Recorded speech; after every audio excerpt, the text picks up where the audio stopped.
하나님의 말씀은 느헤미야 3장입니다. 느헤미야 3장 1절에서 32절까지.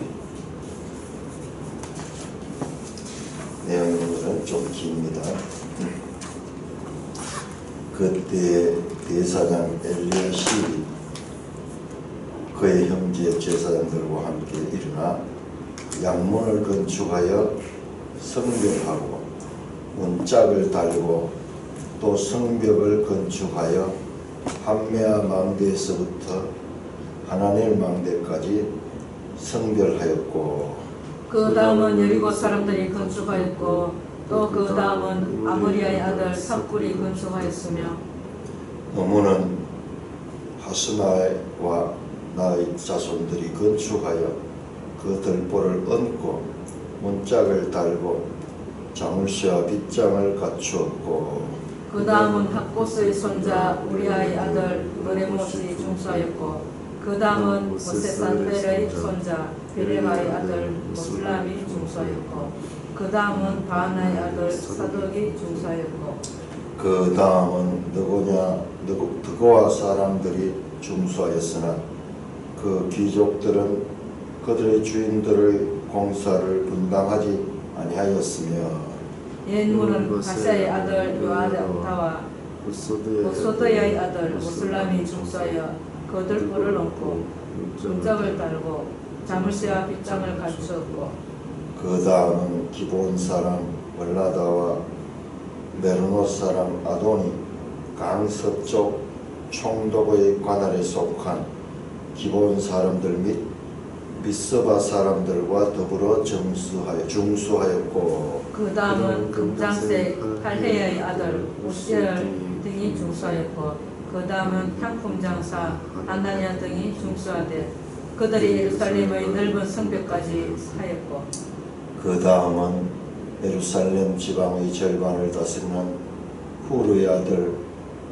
르바야가 중수하였고, 그 다음은 하루막의 아들 유다야가 자기 집과 마주대한 곳을 중수하였고, 그 다음은 하삼느야의 아들 닥수스가 중수하였고, 하림의 아들 말기야와 밧모압의 아들 하술이 한 부분과 화득 망대를 중수하였고, 그 다음은 예루살렘 지방 절반을 다스리는 할로헤스의 아들 살룸과 그의 딸들이 중수하였고, 골짜기 문은 한온과 산호와 주민이 중수하여 문을 세우며 문짝을 달고 자물쇠와 빗장을 갖추고 또 분문까지 성벽 1000규빗을 중수하였고, 분문은 게탁 게렘 지방을 다스리는 레갑의 아들 말기야가 중수하여 문을 세우며 문짝을 달고 자물쇠와 빗장을 갖추었고,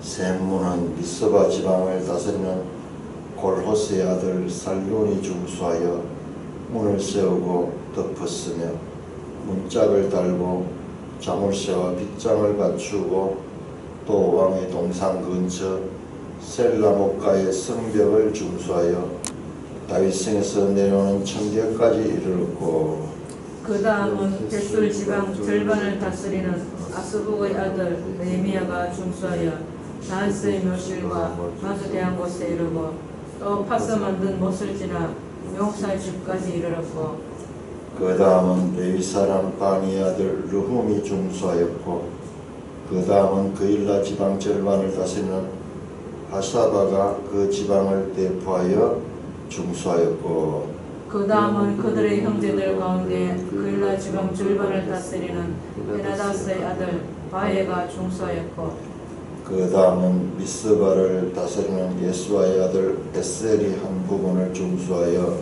성구비에 있는 궁기보 맞은편까지 이르렀고, 그 다음은 삭베의 아들 바룩이 한 부분을 힘써 중수하여 성구에서부터 대제사장 엘리야십의 진문에 이르렀고, 그 다음은 학고스의 손자 우리아의 아들 무레못이 한 부분을 중수하여 엘리야십의 집 문에서부터 엘리야십의 집 모퉁이에 이르렀고, 그 다음은 평지에 사는 제사장들이 중수하였고, 그 다음은 베냐민과 하수비 자기 집 맞은편 부분을 중수하였고 그 다음은 하나냐의 손자 마시아의 아들 아사랴가 자기 집에서 가까운 부분을 중수하였고 그 다음은 헤나다스의 아들 빈누이가 한 부분을 중수하되 아사랴의 집에서부터 성구비를 지나 성 모퉁이에 이르렀고 우시의 아들 발랄은 성구비 맞은편과 암의 윗궁에서 내민 망대 맞은편 곧 시위층에서 가까운 부분을 중수하였고 그 다음은 바로스의 아들 브다야가 중수하였고 그때 느디님 사람은 오벨에 거주하여 동쪽 수문과 마주대한 곳에서부터 내민 망대까지 이르러니라. 그 다음은 드고아 사람들이 한 부분을 중수하여 내민 큰 망대와 마주대한 곳에서부터 오벨 성벽까지 이르렀느니라. 마문 위로부터는 제사장들이 각기 자기 집과 마주대한 부분을 중수하였고 그 다음은 임멜의 아들 사독이 자기 집과 마주대한 부분을 중수하였고 그 다음은 성문지기 스가냐의 아들 스마야가 중수하였고 그 다음은 셀레메의 아들 하나냐와 살람의 여섯째 아들 하눈이 한 부분을 중수하였고 그 다음은 베레게의 아들 무술람이 자기의 방과 마주대한 부분을 중수하였고 그 다음은 금장색 말기야가 한밑간 문과 마주대한 부분을 중수하여 느디님 사람과 상인들의 집에서부터 성모퉁이 성루에 이르렀고 성모퉁이 성루에서 양문까지는 금장색과 상인들이 중수하였느니라. 하나님 아버지 은혜를 감사합니다. 성벽 건축에 관한 기록들을 자세하게 기록하시고 누가 어떻게 건축하였는지 이와 같이 자세하게 기록하신 하나님의 뜻도 깨닫게 하여 주옵소서. 예수님 이름으로 감사하며 기도드리옵나이다. 아멘. 자, 우리 지도책을 한번 보겠습니다. 지도책 167장 167쪽을 펴보시면 이것이 다윗 시대의 예루살렘 성과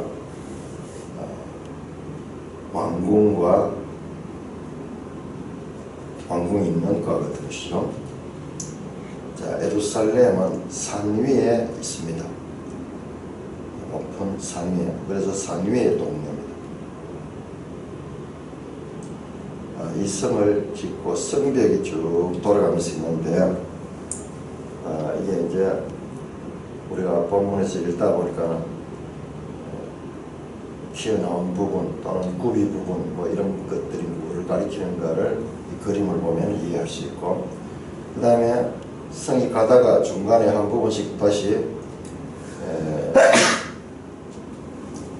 가면서 튀어나온 부분이 있죠. 튀어나오고 망대 같은 것이 따로 있는 부분 같은 그럼 이거 아마 건축을 하다 보면은 하나의 기둥 역할도 하면서 또 다용도로 사용될 수 있는 이런 구조를 가지고 있습니다. 그냥 성벽만 있으면 약하니까 한 번씩 가다가 볼을 대가지고 힘을 받치게 해주는 그와 같은 역할도 할 것입니다.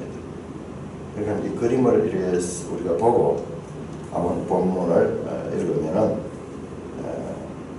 이해하기가 쉽습니다. 여기에 여러 가지 문들의 이름이 나오는데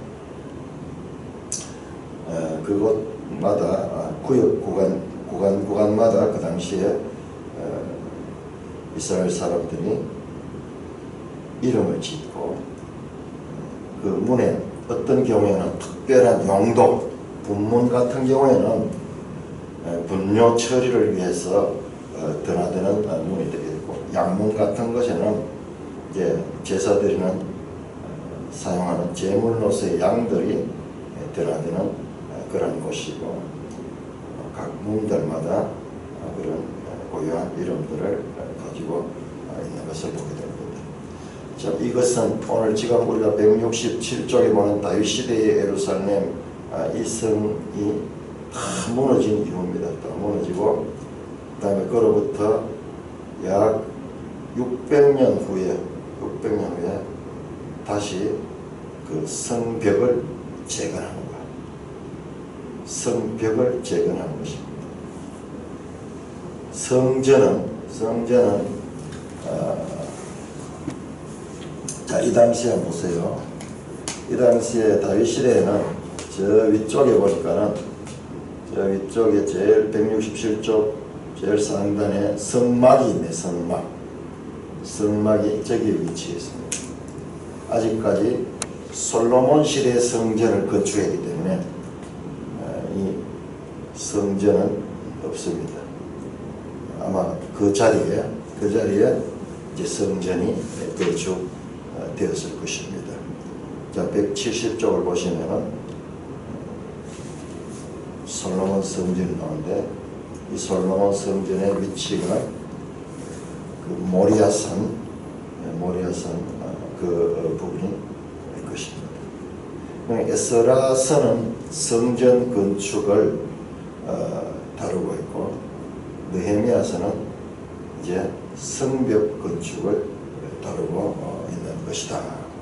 그냥 건축했다 간단하게 기록하지 않고 이렇게 성벽 건축의 과정들과 그리고 담당했던 지역 사람들의 이름들을 자세하게 기록한 그 속에 하나님의 어떤 뜻이 있을까 이런 것들도 우리가 생각하면서 본문을 생각해 보도록 하겠습니다.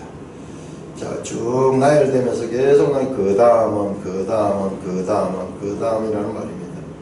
그러나 성벽 건축을 하나도 빠지지 않고 연속해서 건축했다는 것이죠. 연하여. 그래서 빈틈없이 구역을 나누고 그래서 빈틈이 없도록 해서 전체 성벽을 건축했습니다. 3장 1절입니다. 그때 대제사장 엘리야십이 그의 형제 제사장들과 함께 일어나 양문을 건축하여 성별했다. 자, 제일 먼저 성벽 건축에 앞장선 사람들이 대제사장과 그의 형제 제사장 레위지파들입니다. 제사장들이 앞장서서 양문을 건축하여 성별했다. 양문. 자, 보세요.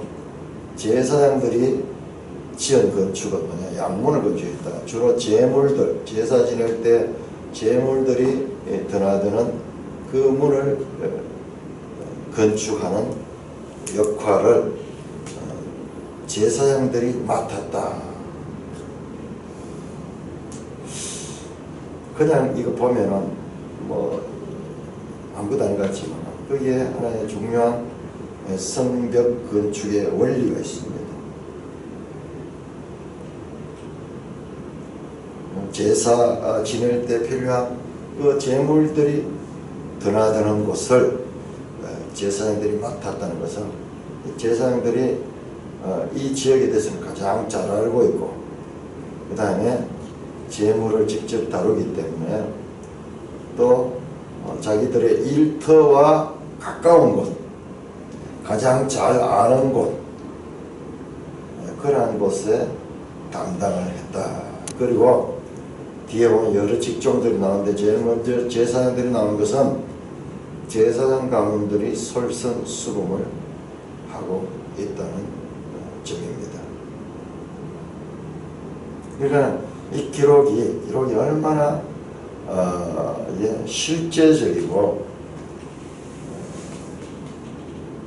자세한 것인지 그냥 읽으면 모르는데 뜻을 한번 곰곰이 생각해 보면 여기에 중요한 우리가 일을 할 적에 필요한 원리들도 그 속에 담깁니다. 자기가 가장 잘 아는 부분, 자기와 밀접한 부분, 그러한 부분들, 그리고 자기가 일을 하게 되면 자주 그 지나다니는 그 부분, 그러면은 만약 부실하게 지었더라거나 무슨 하자가 있을 적에 자기가 그 건축에 참여한 사람은 그 부분에 대해서 잘 알고 있겠죠. 관심을 더 가질 수 있겠죠. 그래서 문짝을 달고 또 성벽을 건축하여 한메아 망대에서부터 하나넬 망대까지 선불했고, 아까 그 담 가운데 중간중간에 이 망대가 있었는데 그 구역을 나누어서 그렇게 건축했다. 2절에 그 다음은 여리고 사람들이 건축하였고, 그 다음은 이므리 아들 삭굴이 건축하였고, 그 다음은 3절 보면 어문, 이제 양문이 있고 어문이 있는데, 어문은 하스니아의 자손들이 건축하여 그 뜰보를 얻고, 이 어문은 생선 종류 이러한 것들이 드나드는 그런 장소입니다. 문짝을 달고 자무시와 빗장을 갖추었고, 그 다음은 학곳의 손자 우리의 아들 무레못이 중수하였고, 그 다음은 모세사벨의 손자 베리가의 아들 무술람이 중수하였고, 그 다음 바나의 아들 사독이 중수하였고, 그 다음은 드고아 사람들이 중수했으며, 그 귀족들은 그들의 주인들의 공사를 분담하지 아니하였다. 자, 여러 지역 사람들이 분담해서 참여하는데,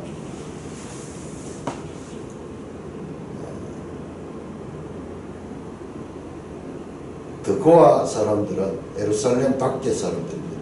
그 앞에 나오는 여리고 사람들도 마찬가지고, 그 성전 안에 살지 않는 성전 바깥 백성들도 건축에 참여한 것을 보고, 그러나 그 귀족들은 그 공사에 참여하지 않았다. 그것도 기록하고 있습니다. 6절에 보니까 엣문은 바시의 아들 요하다와 부스도아의 아들 무슬림이 중수했고, 덜보는 고문짝을 달고 자물쇠와 빗장을 갖추었고, 7절에 그 다음은 기본 사람 몰라다와 메르노스 사람 아도니 강서쪽 총독에 관할 속한 기본 사람들 및 미스바의 사람들과 함께, 이 미스바 사람들도 성 바깥의 사람들인데, 중수하였다 그런 말은 영어 성경으로 리페어 수리했다, 조금 이렇게 이 기초가 남아있었던 것 같아요. 그런 부분은 또 수리하고, 이 지역은 6절에서 12절 이 부분은 서쪽 성벽, 서쪽 부분에 대한 것입니다. 그 다음은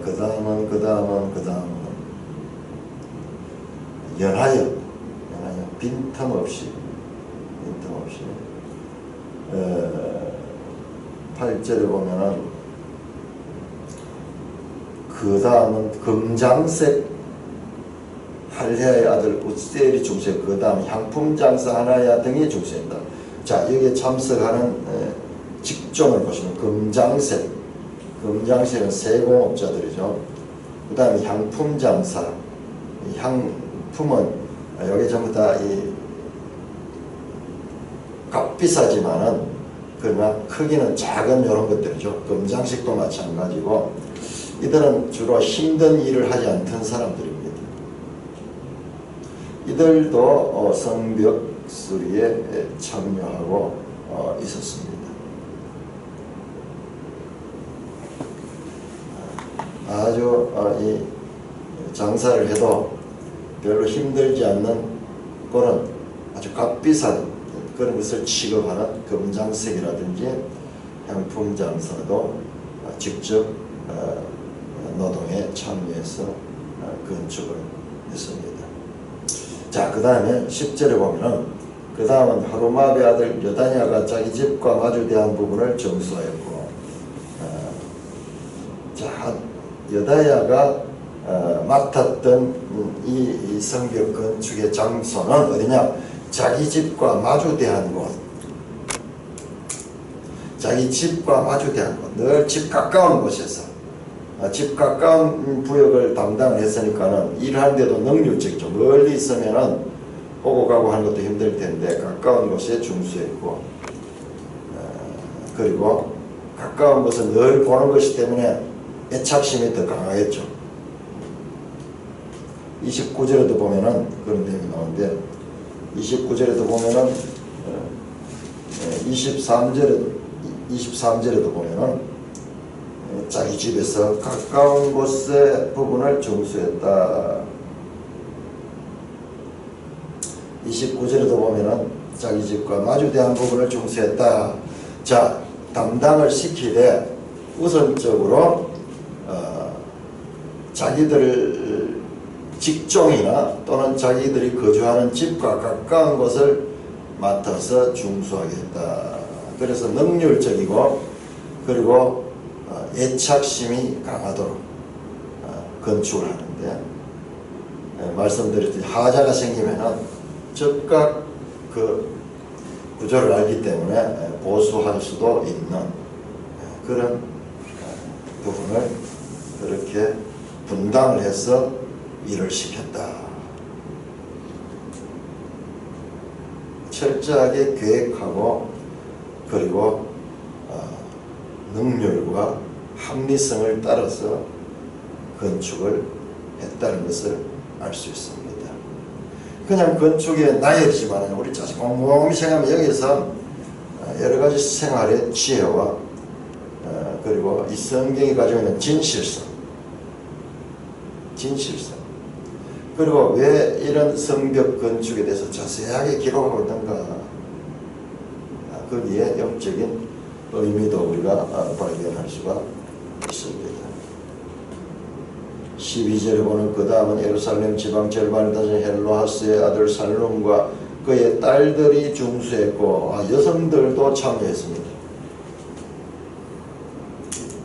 지금도 보면 이스라엘 백성들은 여성들도 군에 가잖아요. 그러니 성벽 건축하는 데에서는 남녀 구분이 없다. 13절의 골짜기 문은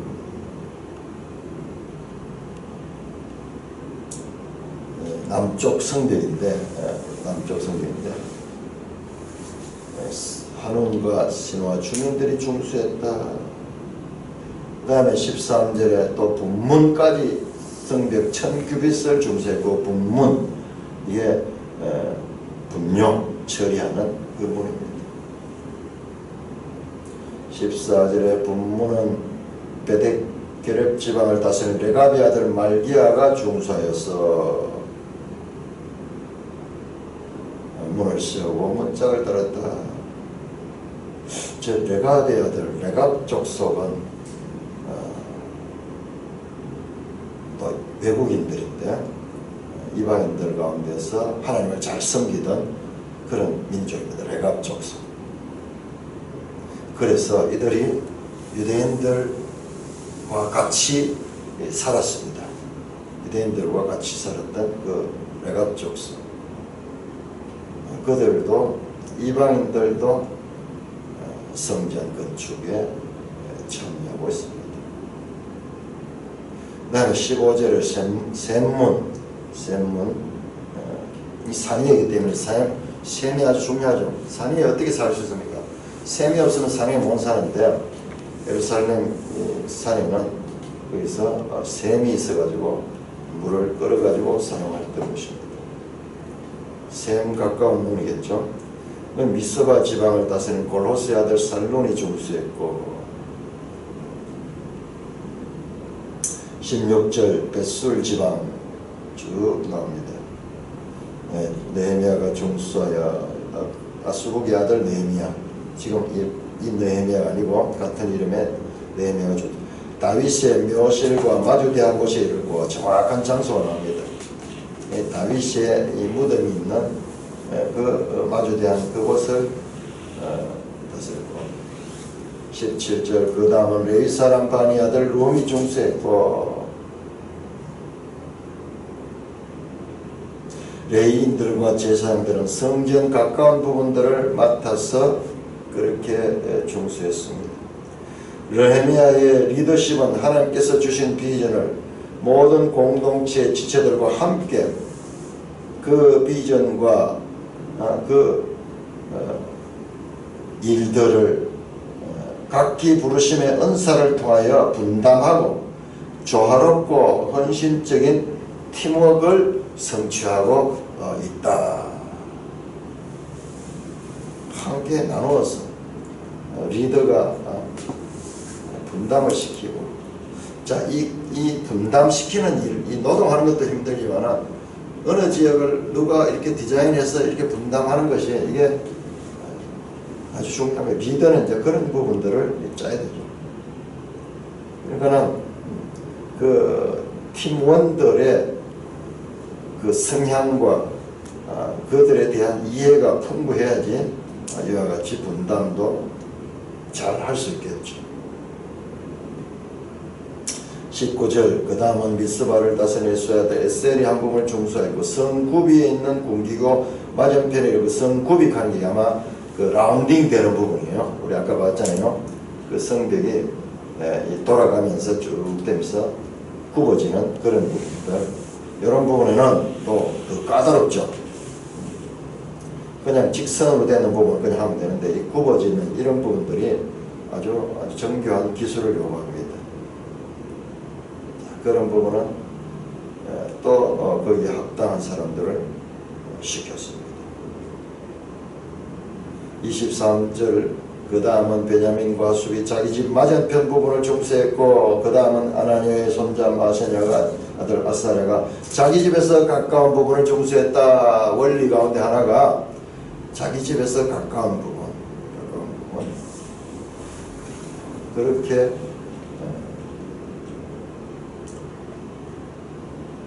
분당 원리를 가지고 있습니다. 28절부터는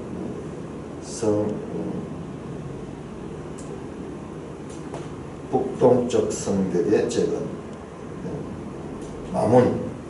마문에서 32절부터 양문까지 처음에 시작하는 양문이잖아요. 쭉 돌아가지고 이제 마지막 이 양문까지. 이야, 정확하게 되잖아요. 그냥 우리 읽으면은 그냥 그런 것 같지만 자세히 보면 그렇게 논리적이고 그리고 사실적으로 끝에는 양문에서 시작해서 마지막 마문으로 해서 그 양문으로 연결되는 그와 같은 부분입니다. 28절의 마문 위로부터는 제사장들이 각각 자기 집에 마주대한 부분을 중수했고, 자 여기에도 보니까 제사장들이 중수했네요. 그 다음은 함무엘 아들 사독이 자기 집과 마주대한 부분을 중수했고, 사독이라는 이름을 보면 이게 제사장 가문이에요. 나중에 우리 신약 성경에 사독개인 강이 나오는데요. 이 사독개인들이 사독을 자기들의 조상으로 삼는 그런 파기 때문에 사독개인이다 그렇게. 쭉 그래서 32절에 보니까 성모퉁이 성묘에서 양문까지는 금장색과 상인들이 중수하였느니라. 지역마다 누가 어떤 지역을 분담해서 어떻게 공사했다. 그리고 그 공사하는 데 있어서 원리는 자기 직종이나 또는 자기 집과 가까운 부분, 능률적이고 그리고 더 관심이 있는 부분, 자기 집과 가까우면 더 관심이 있습니다. 하자가 생겨도 신속하게 보수도 할 수가 있습니다. 자, 이와 같은 원리를 가지고 이 느헤미야 성벽 건축에 대한 내용이 나옵니다. 우리 매일 성경 한번 읽어보겠습니다. 전체 먼저. 자, 성벽 제도는 공동체의 경계를 다시 세우는 일입니다. 성전이라는 구심점이 사라진 후 성벽의 존재 의미를 상실했습니다. 거룩과 세속의 경계가 사라졌습니다. 모든 땅이 부정해졌습니다. 그러나 이제 하나님이 다시 성전에 거하시니 거룩한 성전 공동체의 재건을 위해 성벽을 쌓아야 합니다. 성벽은 하나님의 백성을 성별에 모으는 울타리가 될 것입니다. 또 전체 한편에 과중한 짐을 지우지 않도록 고루 나누어 감당했습니다.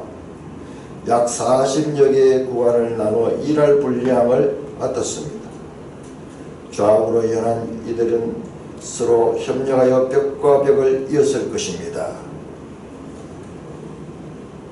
마음이 하나 되어야만 완성될 공사였습니다.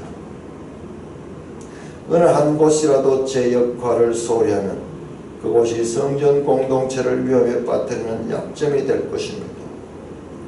공동체를 위해 내게 맡겨진 일은 무엇입니까? 그 일이 다른 이들과의 사역과 어떻게 연결됩니까? 자, 1절, 8절, 12절, 17절 신분과 지역과 계층을 초월하여 다양한 사람들이 참여했습니다. 대제사장, 금세공업자와 상인들, 그 지역을 다스리는 관료들, 레인들뿐만 아니라 여리고나 드고와 기본 등 지역 관할권 밖의 사람들도 찾아와 도왔습니다. 여성들도 참여했습니다. 다양성이 한 목표를 향해 조화를 이룰 때 그 공동체는 힘을 가지게 됩니다. 역할을 분담해서 교회는 이와 같이 다양한 지체들이 분담해서 일하는 것입니다. 이 성벽 건축이 보니까요, 교회의 이 사역의 원리와도 연결이 됩니다. 사도 바울이 교회를 이야기하면서 너희는 하나의 벽돌처럼 생각, 한 사람 한 사람의 벽돌처럼 해서 하나의 성을 이루는 것처럼 그렇게 비유하는 내용이 나오죠. 에베소서에. 그렇듯이 이 다양성과 그 조화. 5절 봅니다. 모두 성경 곳에 참여한 것이 아니라 성경을 반대하는 외부자들도 있었다. 그리고 무관심한 내부자들도 없지 않았다. 자, 10절, 23절, 28절, 30절 느헤미야는 가급적 자기 집과 가까운 곳에 일할 수 있도록 배려합니다. 일하는 자의 부담을 줄여주는 것뿐만 아니라 일을 효율적으로 진행하려는 의도였습니다. 지도자는 일꾼의 형편을 살펴야 하고 일꾼은 공동체의 유익을 생각하며 제 주변 무너진 것을 살펴야 됩니다. 전체를 내세워 개인의 삶을 희생시키고 전체 유익을 무시한 채 제 삶만 챙기는 공동체는 속히 무너질 것입니다. 자, 지도자가 중요하고 지도자가 이 실력이 있어야 되는 게 바로 이런 부분이에요. 무슨 일을 하나 시키더라도 그 일을 아는 사람은 일을 시켜도 아주 적소에 필요한 일꾼들을 배치하고 또 주어진 시간에 어떤 일을 해야 될 것인가를 구체적으로 지시를 해야 됩니다. 그리하지 않으면 일꾼들은 그냥 노동밖에 안 하니까 방향을 잃어버리고 그래서 시간을 낭비하고 또 나태해지기 쉽습니다. 지도자는 그냥 되는 것이에요. 지도자는 기본적인 그와 같은 과정들을 잘 섭렵해야지 지도자가 됩니다. 지도자가 이와 같은 과정이 없이 된 지도자들은 이 공동체를 바르게 인도할 수가 없는 것이 바로 이런 것입니다. 겉으로 드러난 지도자의 화려한 모습, 앞장서서 명령하고 그러한 것들이 겉으로 드러나 보여서 사람들이 쉽게 따라할 것 같지만 그러나 제대로 된 지도자는 부지런히 일꾼의 형편을 살피고 또 그 일꾼들의 개개인의 능력과 그리고 환경 이런 것들을 잘 고려해서 적재적소에 그 일꾼들을 배치해야 된다. 그와 같은 교훈을 우리는 오늘 본문을 통해서 받을 수가 있습니다. 자, 4장 넘어가겠습니다. 4장.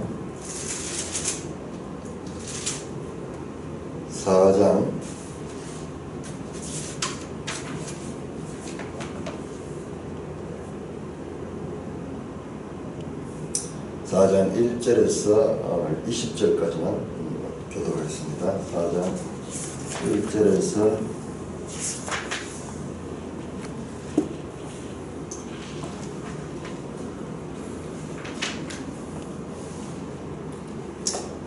4장 1절에서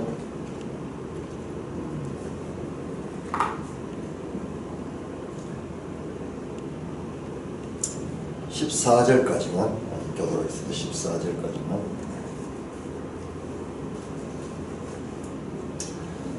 산발랏이 4장 1절입니다.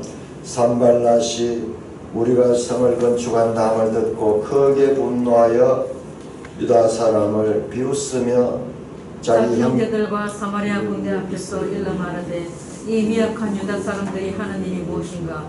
스스로 경고하게 하려는가? 제사를 드리는 건가? 하루에 일을 마치려는 건가? 불탄 돌을 흙 무더기에서 다시 일으키려는가? 하고 암몬 사람 도비아는 곁에 있다가 이르되 그들이 건축하는 돌성벽은 여우가 올라가도 곧 무너지리라 하더라. 우리 하나님이여 들으시옵소서. 우리가 업신여김을 당하나이다. 원하건대 그들이 욕하는 것을 자기들의 머리에 돌리사 노랫거리가 되어 이방에 사로잡히게 하시고 주 앞에서 그들의 악을 덮어두지 마시며 그들의 죄를 도말하지 마옵소서. 그들이 건축하는 자 앞에서 주를 노하시게 하였음이니이다 하고 이에 우리가 성을 건축하여 전부가 연결되고 높이가 절반에 이르렀으니 이는 백성이 마음들여 일을 하였음이니라. 산발랏과 도비아와 아라비아 사람들은 암몬 사람들과 아스돗 사람들이 예루살렘 성이 중수되어 그 허물린 틈이 메꿔져 간다함을 듣고 심히 분노하여 다 함께 꾀하기를 예루살렘으로 가서 치고 그곳을 요란하게 하자 하기로 우리가 우리 하나님께 기도하며 그들로 말미암아 파수꾼을 두어 주야로 방비하는데 유다 사람들은 이르기를 흙무더기가 아직도 많거늘 짐을 나르는 자의 힘이 다 빠졌으니 우리가 성을 건축하지 못하리라 하고 우리의 원수들은 이르기를 그들이 알지 못하고 보지 못하는 사이에 우리가 그들 가운데 달려 들어가서 살육하여 역사를 그치게 하리라 하고 그 원수들의 근처에 거주하는 유다 사람들도 그 각처에서 와서 10번이나 우리에게 말하기를 너희가 우리에게로 와야 하리라 하기로 내가 성벽 뒤의 낮고 넓은 곳에 백성이 그들의 종족을 따라 칼과 창과 활을 가지고 서 있게 하고 내가 돌아본 후에 일어나서 귀족들과 민장들과 남은 백성에게 말하기를 너희는 그들을 두려워하지 말고 지극히 크시고 두려우신 주를 기억하고 너희 형제와 자녀와 아내와 집을 위하여 싸우라 하였느니라. 거기까지 보겠습니다. 야, 이거 한번 보세요. 우리가 지금 신자 안에 내재하는 죄를 공부하고 이 본문을 보니까 정말 보이지 않는 우리 내면 속에 있는 죄들이 어떻게 눈에 보이게 일한가. 자, 4장 1절입니다. 산발랏이 우리가 성을 건축한다 함을 듣고 크게 분노하여 유다 사람들을 비웃었다. 참 이 사람들이요 무슨 일을 하는데 비웃고 그리고 무시하고 그렇게 업신여길 때요 사람들이 낙심하기 쉽습니다. 이 말이라는 것이 무섭습니다. 여기에 사탄이 하는 짓이 다 그거예요.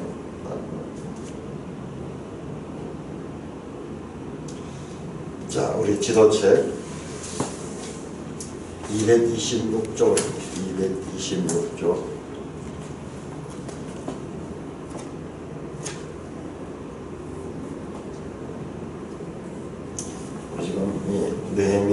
보면서 우선 역사적인 배경을 다시 한번 기억해야 됩니다. 226쪽 바벨론 포로로 잡혀갔던 시기죠. 이게 586년 BC 그렇게 포로로 잡혀갔습니다. 일부는 저 예루살렘으로 피신했고, 자 그리고 228쪽 그래서 페르시아가 이제 바벨론을 멸망시키고 페르시아가 이 세계 제국의 왕이 되면서 이스라엘 백성들은 페르시아의 지배 아래 들어갔습니다. 그리고 232쪽에 고레스 페르시아의 그 왕이 나와서 이 세계를 정복해 나가면, 그리고 234쪽에 보면은 그러면서 페르시아 제국이 형성이 되었습니다. 이와 같은 배경 속에서 이제 페르시아 왕들의 236쪽 페르시아 왕들의 역사가 시작됩니다. 그리고 237쪽은 이제 바벨론의 포로로 잡혀갔던 유다인들이 페르시아의 왕 고레스의 칙령에 의해서 이제 귀환하기 시작하는 겁니다. 그런데 일시에 귀환한 것이 아니라 크게 1기, 2기, 3기로 약 100년 간격을 두고 이렇게 귀환했다는 것을 알아야 됩니다. 그냥 우리 성경에 보면 귀환했다 그러면 일시에 한 것이 없는데 100년이라는 기간을 두고 1진, 2진, 3진 이런 식으로 귀환했습니다. 느헤미야가 귀환한 것은 BC 444년 이 시기에 왔습니다. 자, 이 238쪽에 유대인 포로들이 귀환하는 지도입니다. 자, 239쪽을 보면은, 자, 귀환하는 느헤미야는 즉 왕명을 가지고 이렇게 귀환했지만은, 그러나 기존 이곳에 포로로 잡혀가 있는 동안 이곳을 점령하고 있던 사람들이 있는데, 그들은 순순히 그들을 맞아들이지 않습니다. 산발랏, 도비야 이런 사람들의 이름들이 거기 나오는데 239쪽 지도에 보니까는 오른쪽에는 보니까는 부유한 도비야 가문이 몇 세기 걸쳐 유다 내정에 간섭했다. 암몬 사람 도비야. 그 다음에 사마리아에는 느헤미야의 대적 사마리아의 총독 산발랏이 고토를 제거하는 유대인들의 노력을 지속적으로 하겠다. 자, 북쪽에는 산발랏, 그리고 동쪽에는 도비야.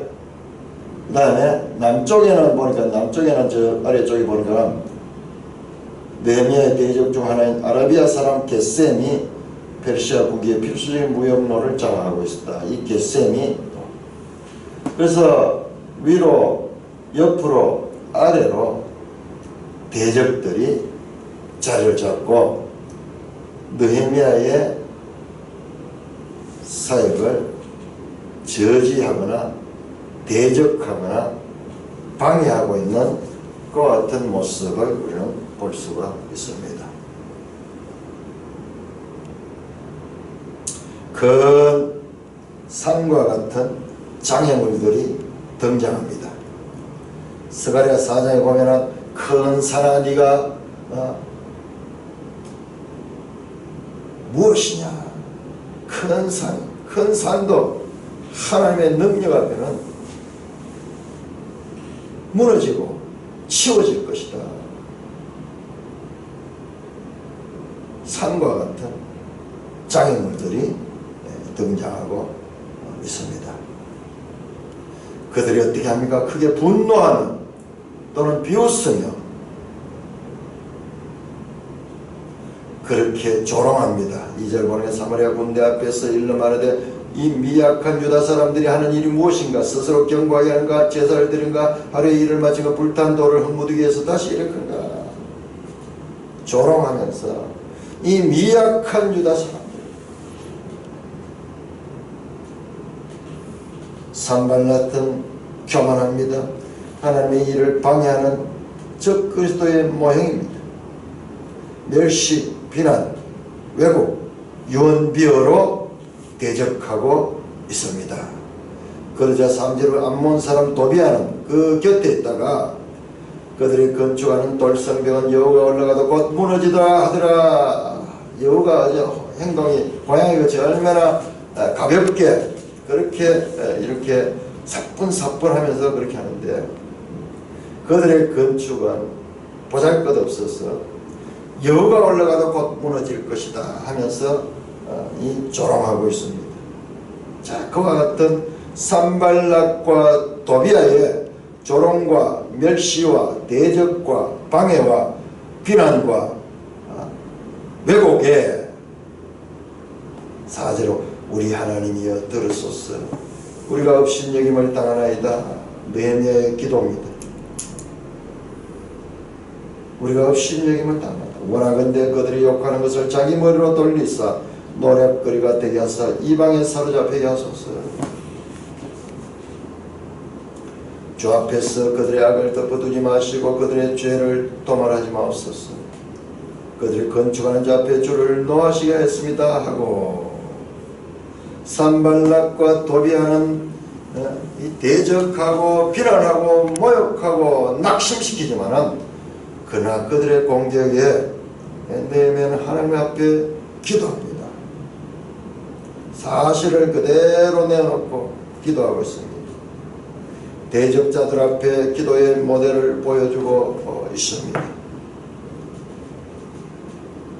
자, 그런데 어떻게 기도하냐? 그들이 노략거리가 되게 하고 이방을 사로잡히게 하시며, 지금 이스라엘은, 유다는 포로로 잡혀갔습니다.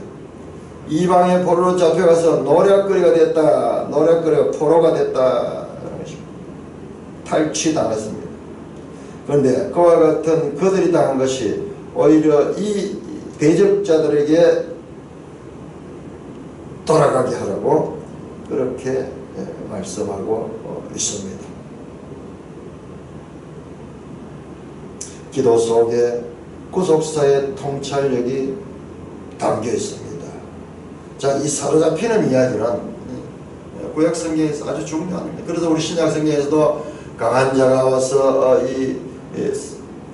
사로잡으면 그 더 강한 자가 와서 그것을 결박하고 사로잡아 그를 무능하게 하고 그를 탈취해 나가는 그 장면은 구속사적으로 아주 중요한 것과 같은 내용인데, 느헤미야는 말씀의 사람입니다. 그 기도 가운데 구속사의 통찰력이 그 속에 담겨 있습니다. 우리 마음 속에서도 이 악의 세력, 죄의 세력이 이 준동을 할 적에 성령을 의지하는 그와 같은 모습을 볼 수가 있습니다. 자, 그와 같은 공격이 있을 때 6절에 보는 이에 우리가 성을 건축하여 전부가 연결되고 높이가 절반에 이르렀으니 이는 백성이 마음에 들여 일을 했습니다. 2분의 1 공사를 했습니다.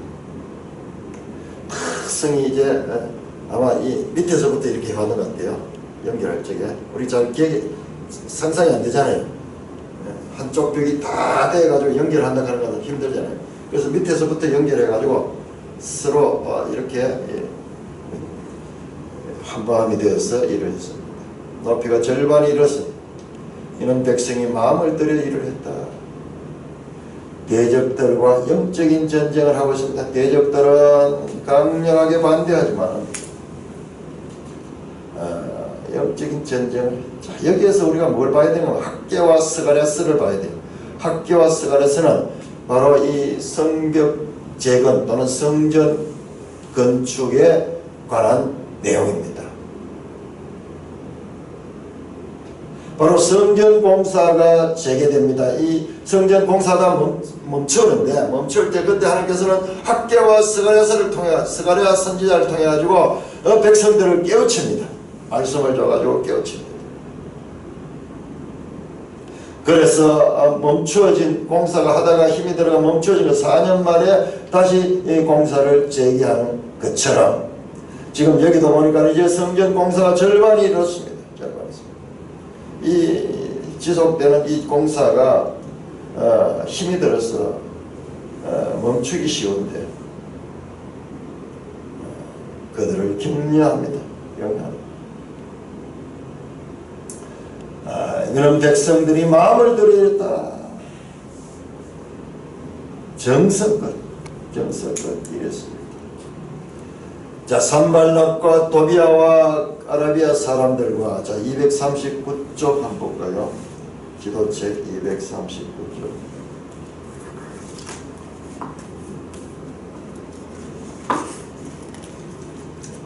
아까 우리 봤던 지도입니다. 산발락과 도비아와 아라비아 사람들과 암몬 사람들과 아스돗 사람들이 예루살렘 성이 중수하여 그 허물의 틈이 메꿔져 간다 함을 듣고, 그러니까는 예루살렘 성에 원래 기초가 좀 남아있었던 것 같아요. 중수했다, 리페이어, 보수했다, 허물의 틈을 메꾸고, 그렇게 했는 거예요. 없던 곳에서 세웠던 것이 아니고 기존 있던 그 기초를 활용해서 세운 것을 우리는 알 수 있습니다. 이와 같이 성벽이 메꿔져 간다 함을 듣고 대적들을 대한 분노함도 심히 분노하여 다 함께 깨하기를 예루살렘으로 가서 치고 그것을 요란하게 하자 하기로. 대적들은 이 성벽이 준공되어 가니까는 발광을 합니다. 다 함께 깨하기를. 자, 악의 세력도 연합하고 있습니다. 하나님의 백성들도 연합해서 성벽을 건축할 적에 악의 세력들도 연합해서 그들이 작전을 짜고 그것을 치고 요란하게 하자, 그 일사불란하게 일하지 못하도록 분란을 일으켜가지고 그 건축을 방해하고자 합니다. 자, 그때 9절 보면 우리 하나님께 기도하며 그들로 말미암아 파수꾼을 두어 주하로 방비를 하는데, 이거 보세요. 정말 삶의 현장 가운데서 지금 일어나는 이 일들 가운데서 느헤미야는 하나님께 기도합니다. 뿐만 아니라 기도를 하고 마치는 것이 아니라 대안을 마련합니다. 파수꾼을 두어 주하로 방비하게 합니다. 건축하면서 또한 파수꾼을 세워가지고 밤새 대적들의 방해를 방비하기 위하여 그렇게 대책을 마련합니다. 현실적으로는 어려움들이 있었지만 그러나 하나님께 기도함으로 그 문제를 해결하고 그 문제의 대책을 만들고 있는 지도자의 모습을 보습니다. 자, 유다 사람들이 이르기를 흙무더기가 아직 많거늘 짐을 나르지 힘이 따빠져 우리가 성을 건축하지 못하나. 자, 유다 백성들 가운데서 성을 건축하다가 낙심하는 자들이 생깁니다. 보세요. 그냥 우리 3장에 보니까는 성벽 건축이 일사불란하게 된 거지만 그렇지 않습니다. 그 과정에서 일을 하다가 흙무더기가 아직도 많거늘 짐이 나는 자의 힘이 다 빠졌다. 옛날 일들은 전부 사람이 노동을 했으니까는. 우리도 군에 있을 때 이런 강제 노동을 한번 해본 적이 있는데 어디 갔냐면 저 산 위에다가 막사를 짓는 거예요. 산에다가. 그런데 그 밑에서 시멘트와 모래, 돌 이런 거에서 자갈 같은 거 다 치고 가야 되는데 몇 번 갔다 오고 나니까 그야말로 힘이 완전히 다 빠져. 과거에는 다 사람이 노동력이기 때문에 못하겠다. 도저히 못하겠다. 이거 하다가 내가 먼저 죽겠다. 이런 탄식과 이런 낙심의 소리들이 들려왔습니다. 그리고 우리 11절에 우리의 원수들은 이르기를 그들이 알지 못하고 보지 못하는 사이에 우리가 그들 가운데 달려가서 살려하여 역사를 거치게 하리라 하고. 자, 유다 사람들은 지금 낙심하고 그리고 기진맥진해가 있고 바깥에 있는 원수들은 사륙하여 그 일을 방해하고자 합니다. 그들이 알지 못하고 보지 못하는 사이에 숨어서 은밀하게 죄가 하는 것이 똑같잖아요. 은밀하게 일을 하면서도 알지 못하도록 자기가 죄를 짓고 있으면 또 자기도 모르게 짓도록. 그 원수들은 근처에 거주하는 유다 사람들을 각처에 와서 10번이나 우리에게 말하기를 너희가 우리에게 와야 하리라 하기로. 그 원수들은 사람들을 꼬셔가지고 이리 와 나오너라 그러면서 그들을 미혹합니다. 13절 내가 성벽 뒤에 낮고 넓은 곳에 백성들의 그들의 종족을 따라 칼과 창과 활을 가지고 쓰이게 하고. 자, 이와 같은 대적들이 호시탐탐 노리고 있을 적에 느헤미야는 성벽 뒤에 낮고 넓은 곳에 백성과 그들의 종족을 따라서 칼과 창과 활을 가지고 쓰이게 하고. 자, 이 백성 유다 백성들 가운데 종족을 따라서 그 다음에 무기를 가지게 해서 그리고 파수하게 합니다. 내가 돌아보니 일어나서 귀족들과 민장들과 남은 백성에게 말하기를 너희는 그들을 두려워하지 말고 지극히 크시고 두르신 주를 기억하고 너희 형제와 자녀와 아내와 집을 위하여 싸우라 하였느니라. 그들에게 정신무장을 시키고 무기를 들려가지고 자, 너희가 싸우는 것은 너희 형제와 자녀와 아내와 집을 위하여 싸우는 것이다.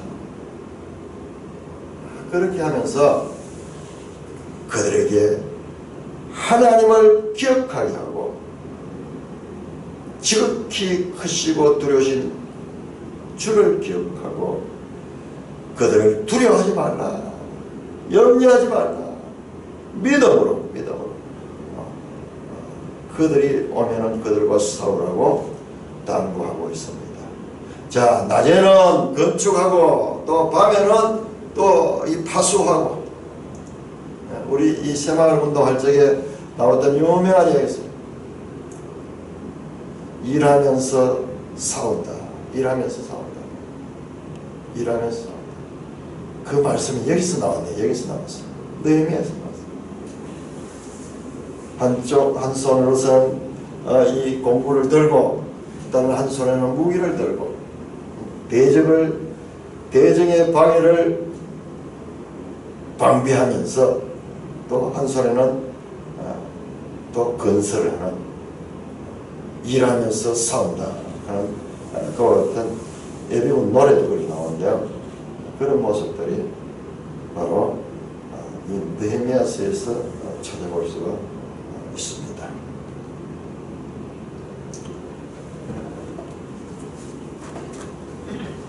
찬송가 349장